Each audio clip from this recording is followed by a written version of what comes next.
You might wanna clap to this. You might wanna step to this. You might wanna live by this. Yes, it is, y'all. Oh, today, you might wanna clap to this. Your day. You might wanna step to this. Oh, today, you might wanna live by this. Yes, it is, y'all.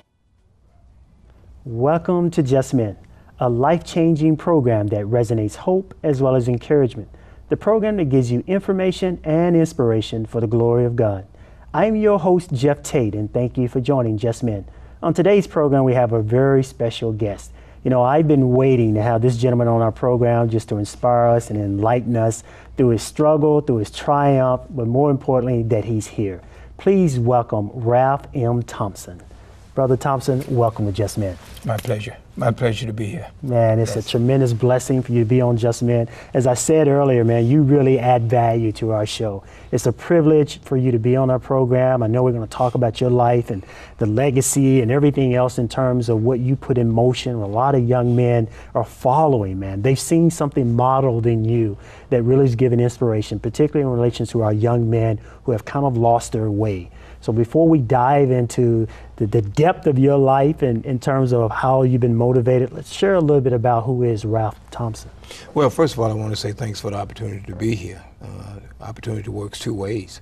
And this is really a blessing for me to be here anytime and any way that we can get the message out to our community, not just the African American community, but the community abroad, because life is more than the race that you run on a track. Life is about the human race. And so I applaud you and I applaud JustMen for doing this kind of thing, first of all. So it's really a pleasure for me to be here. Wow. Yeah. Other than that, it's not much to Ralph Thompson. You know, God is the extraordinary. I'm just the ordinary. And at times, Jeff, I don't know if you realize it, but I struggle to be ordinary. And so anything that we can do to help in any kind of way, I think what we have to understand is that doesn't come from us. If I've done one thing well, it's been because of God. Because there's no way that Ralph Thompson can do anything good without God. Wow. Talk a little bit about that process of even understanding that. I mean, many men struggle in thinking that it is about them. It's about their abilities and their accolades and their accomplishments and, you know, their passion. It's all about them and their motivation. And they feel that if they have that, then they're okay, and they are the ones, they are the captain of their ship, you know. Yeah. So talk well, about I don't want to denounce that human nature to feel like, hey, this is what I've accomplished, this is what I've done, this is what I've said, you know, look at what I've done. I don't want to denounce that, and I don't want to make it seem like that, you know, Ralph Thompson have arrived because I'm still in flight. There's no way that I've arrived. Don't imagine I will, Jeff, until, you know, the Lord calls me home, and then I'm in His grace for salvation. But, you know, accolades, compliments, you know, those are good things. Those are not bad things, depending on what you get them for, of course. But those are not bad things. But I think what we have to realize, and it's just been recently in my life, I mean, just the last few years, literally, in my life, that I realized that, you know, you can't do anything good without God. And so any accolade that I've received from anyone, and I got to tell you, there were more times than I do now, because I'm trying to make that transition. There's more times than I realized that I would say, hey, you know, I got awarded for something. Hey, you know, they said this about me. You know, hey, that's great. You know, you read an article or something, but it didn't take long to realize that, you know what, that's not about me. That's not about me. You know, when we reach out to our community, in particular our African American young men, because I don't think it's an unknown factor that our African American young men are struggling today. I struggled as a youth myself, and I understand it. A lot of people look at me now, and I just recently retired from metro schools, had 35 glorious years with the district, you know, some up, some down. But the reality is they were very good years, and I'm very grateful for them. But they see you sometimes, and they, man, you've got it made. And I think, no, you don't understand. Far from having it made. But I think what has happened is that people see you at a different point, and they look at where they are, you know, and they somehow or another draw that perception that one has it made, and that's not really the case. You know, you can't have it made here on this earth, is my take on it. But as a youth, I struggled a lot, you know. I was typical from a single parent home, people don't realize, for the most part, I lived by myself at the age of 14, had a loving mother, a loving father, 3 siblings. But as it is today, you know, domestically, it just didn't work out. So, you know, I was out there. Bless my mother's heart, you know, she was doing everything she could to keep us together. And my dad, many would say that he was a little unorthodox, and it was hard for me to understand him at times. But, you know, I came to really appreciate and love my dad. I spoke to him, I was the last one to talk to him before he died, and that will forever be with me. He was on the phone, and I got a call about 45 minutes later and said he had passed. Great man, great man. He just had a high school education, and people think, well, you know, he wasn't a doctor, he wasn't a lawyer, he wasn't a policeman, he wasn't a CEO, and this, that, and the other. But he was a child of God. I'm a child of God, and I was his child. And a lot of things my dad did and said that I didn't understand at the time, I came to understand, and I'm fortunate enough that I came to understand it prior to his passing. But it seemed to have just really taken on a different shape, a new life of its own once he passed. And I think that's one of the things we miss today. You know, if we could just get our young people to listen now. You know, we live too much in the now time, and we don't hear now for the future. And I think those are things that we have to kind of work on. Yeah, that's a whole nother level of consciousness when you start talking about mainly living in the present, living in the now. Some of our young men are still lost in thought. I mean, the mind is basically taken over and is pulling them either into the past or pulling them forward to the future, which really are illusions, because all we really have is now. Is now. All we have is now. And I know I talked to a lot of young men about breaking those bounds, those thoughts, those belief systems that have them so bound into that process. But you said something that's very profound, and I want to expand on, and in this developmental process of yourself. I mean, even being an educator and what you've been exposed to, what is it that helped you to start making this transformation? When did you have this sort of level of epiphany? What happened in your life to where you began to change your sense of direction? Share a little bit about that and how that is empowering. You know, I really can't put my finger on any one thing. There were literally a series of events that took place. At the age of 14 and 15, I was doing pretty much anything and everything, you know, that I thought I was big enough to do. You know, just using language that wasn't very becoming foreign language, and doing everything else, you know. And so, but along the way, things began to happen. You know, that was one of the most significant events in my life, of course, was the divorce of my mom and dad. And I can remember I was about 12 and a half, 13 when that took place. And I can remember sitting down crying, you know, because I didn't know what it all meant. I just knew we were not going to be together anymore. And you know, my dad, particularly during the summertime, would often take us on a summer ride on Sundays, and that was the time we really got to see that human side of Dad, and because he was a hard worker, construction, plumbing, he did whatever it needed. He worked at the post office for years, but that was one of the most significant things. And then, as I say, I just kind of went out there. I think one of the next significant things was there were 3 deaths in my family at a real young age. I was still in high school. I had a sophomore, junior in high school, and I lost my granddad, my grandmom, and my great-grandmother all in 1 week. And that was traumatic, man. I'm like, whoa. And then shortly before that, I lost my great-grandmother on my mother's side. That was maybe a few months before that. But those deaths, and that was the first time I'd come face to face with death, and with people that I used to laugh and joke and have a good time with, and you know, go out and have cold drinks and eat potato chips and skins, ice cream, those kinds of things with. And it was not a wealthy situation, man. We were not wealthy, and we were blessed. When that happened, there was a little bit of bitterness and anger. My grandmother, on both sides, really had always brought us up in church. But you know how it is when you're a young man, you go to church and clap every now and then. You're like, what time can I get out of here? You know, do I have to go today and this kind of thing? But and I didn't understand, you know, what was going on. And I'm gonna be honest with you, Jeff, I don't really understand today, you know, those kinds of things. I have maybe more insight. But those things were pretty significant. And there were some positive things along the way. You know, I stumbled through high school, was able to graduate. Whoa, you know. Was going into armed services out of high school. And I can remember my mother having a fit, you know, just breaking down crying. So, okay, I won't go, no big deal. You know, I didn't want to go to college, had no desire to go to college. I played a little sports in high school, was no star. I had an offer in baseball as a designated hitter. Wish I'd have took that, man. I told the people I don't want to be a designated hitter. I thought I knew it all. What did I know? But then I gave up armed services and thought the idea and went on to Tennessee State University, majored in health, physical education, recreation, and those are some positive things. Lost some more family along the way.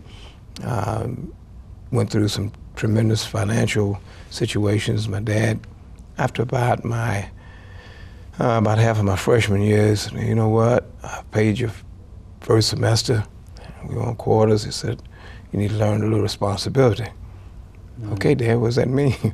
It means you're going to pay for your own schooling. Oh, okay.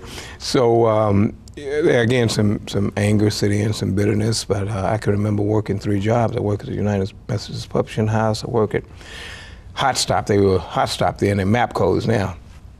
And then I, in the summer and the fall, would umpire Little League Baseball and so forth, which I coached, you know, Little League Baseball. And I was always in and out. Some of my closest friends would always tell me I was the minister of the streets because the things that I would do obviously were not right, but I was like, man, do you really want to break in that car? You know what I mean? Do we have to? You know, I was just playing, you know what I mean? But so I always felt like that the upbringing in church, you know, God had his hands on me, you know, and not just for me, but for us all. Things happen. I think eventually you have to take heed, hopefully sooner rather than later. And I think that's one thing that I would like to see people do now, is to take heed a little sooner rather than later. But there was a series of events, and then, you know, I got married and had a son, was divorced. My son was beautiful.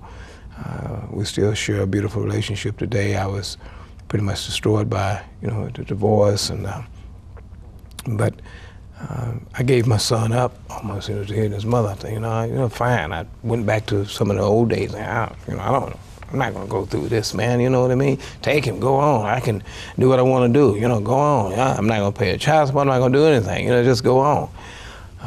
Jeff, that lasted almost 6 weeks, and I was miserable the entire time, trying to make myself be something that I really wasn't, trying to make myself be something that God refused to let me be.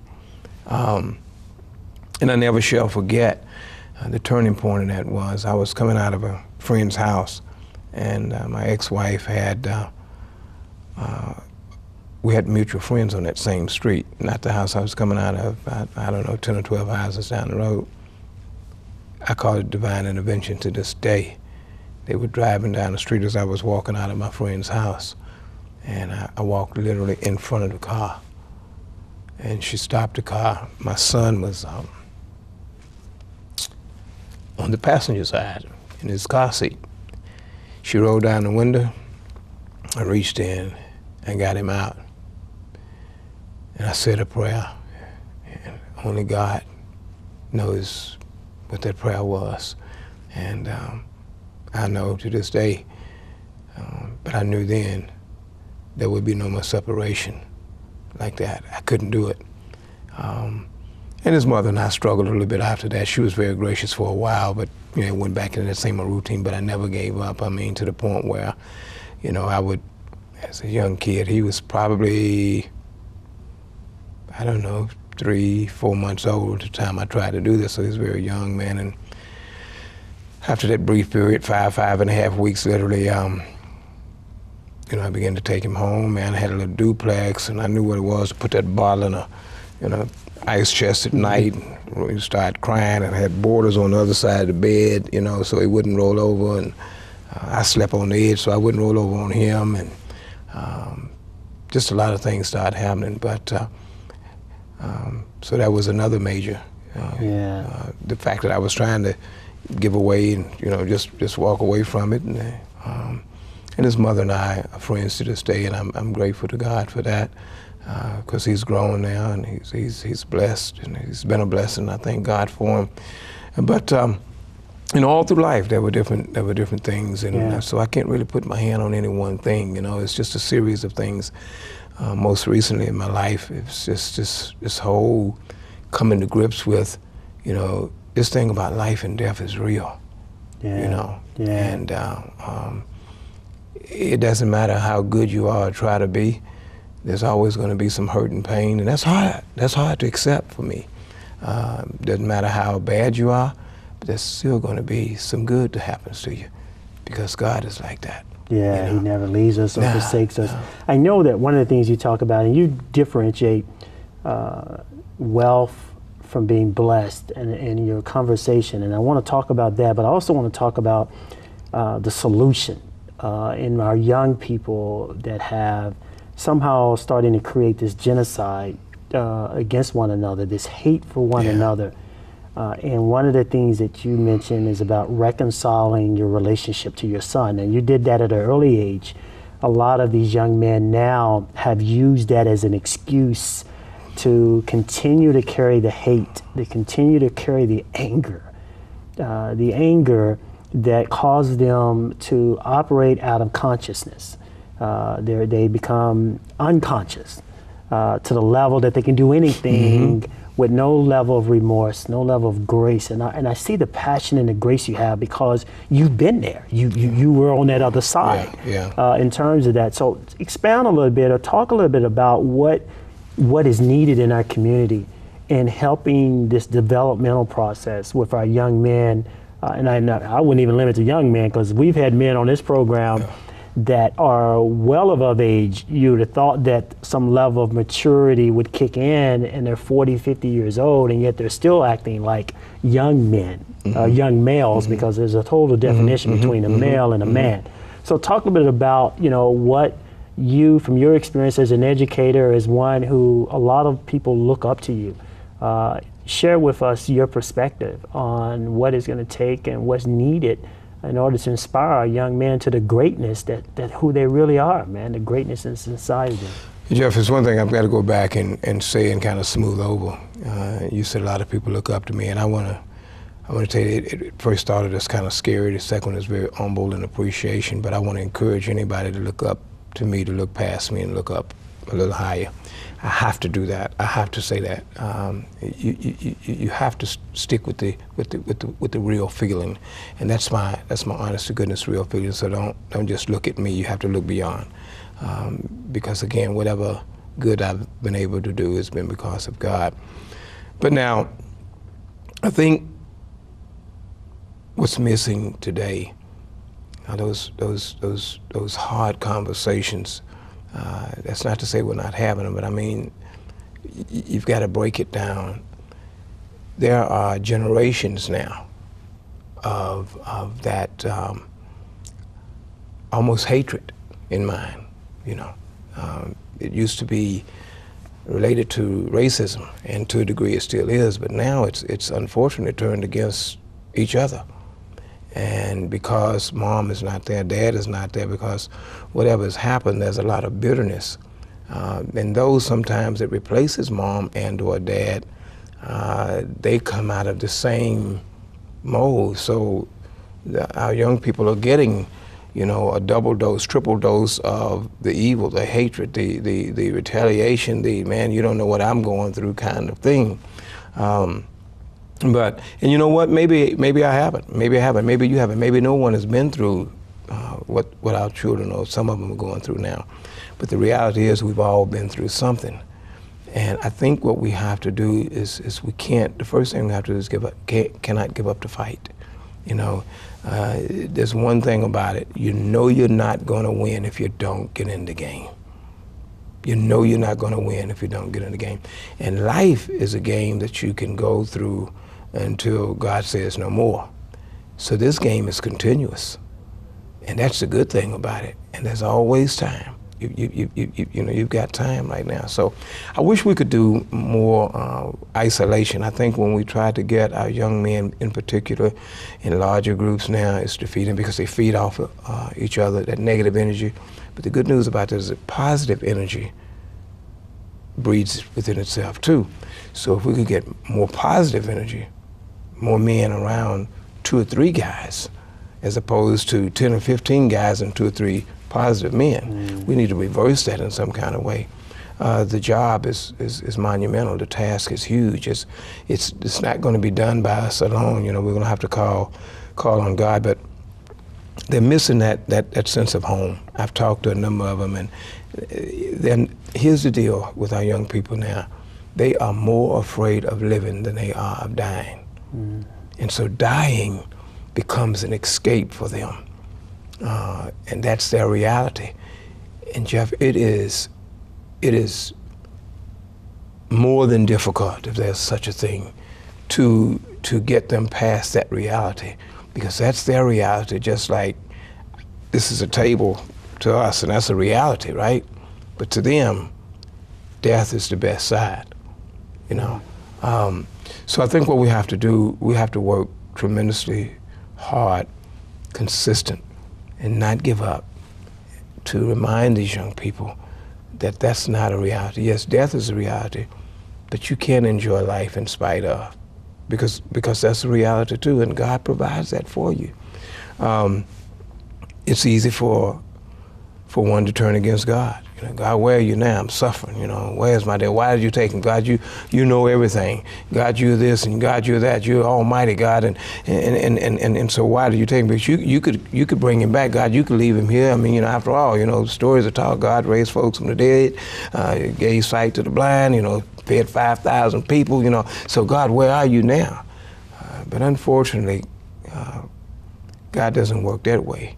What's very fortunate is he works in a way that's so much better than that, better beyond our understanding. So we're going to have to keep, I guess I could have said it just briefly, we're going to have to stay in the fight, and we're going to have to continue to put positive before our young men, because they do feel like war unto me.